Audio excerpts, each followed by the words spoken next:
Today I'm harvesting rose hips. Pretty much every rose produces hips like these. I'm going to harvest them and show you what I do with them.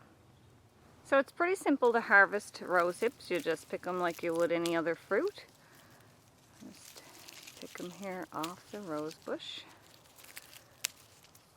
And you won't get any thorns if you stay near the ends where the rose hips are actually growing. So here's a basket full of rose hips from the rose I have out front, which is a larger rose, and these rose hips are sort of shaped like this.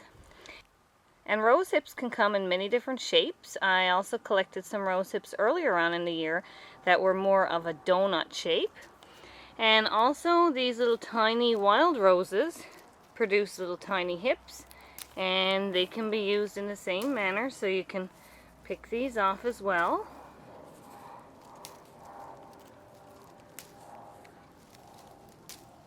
See, there's quite a difference in the size, these two hips, but it doesn't matter.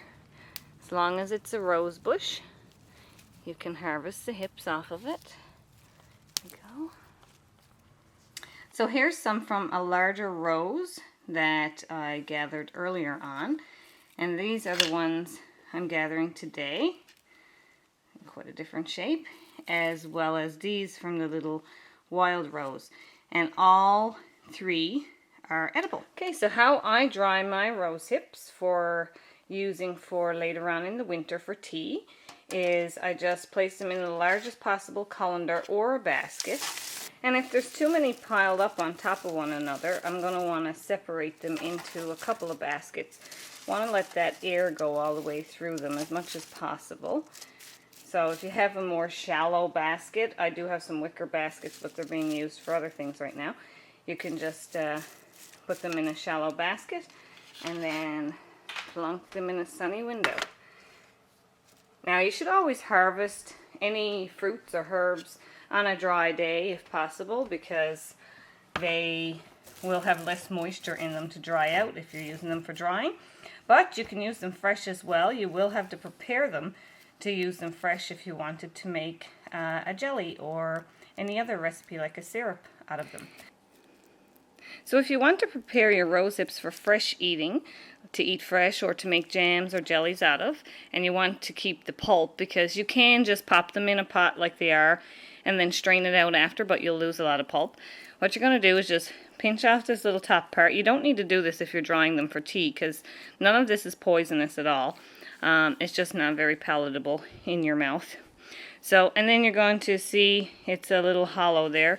I don't use a knife. You can use a knife, but I just crack it open and essentially scrape out the seeds. And there's like a little fuzzy substance on the seeds, so just scrape that out. And save your seeds, because you can give them to friends and they can plant them. Roses grow quite well from seed. And there you have it. You can rinse them if you like, but there's your little rose hip that you can just eat the way it is. And they're kind of bland. There's not a lot of flavor to them, but they're very high in vitamin C. And now you can, after you've prepared them all and rinsed them, you can make some jam or jelly. So after your rose hips have dried, here's some I have from last year that I have in a brown paper bag. If you have nice sunny weather, it will probably take a week to dry in a sunny window. You can speed it up by putting it in a dehydrator or in your oven on a very low heat, but I prefer to sun dry them. And this is what they're like, and they're pretty much preserved just the way they are for quite a long time if you store them correctly in a nice, cool, dry place. And you can put them in a glass bottle or a brown paper bag. And then how I use them is quite simply for tea.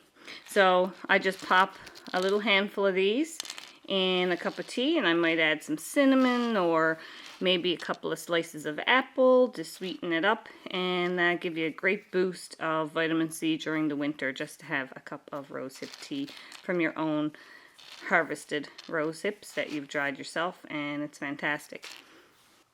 So here you have it, rose hips drying in the sun, a fantastic edible wild food you can gather pretty much anywhere in the world, and they're very rich in many nutrients, have lot of health benefits, as well as you can make lots of tasty recipes with them.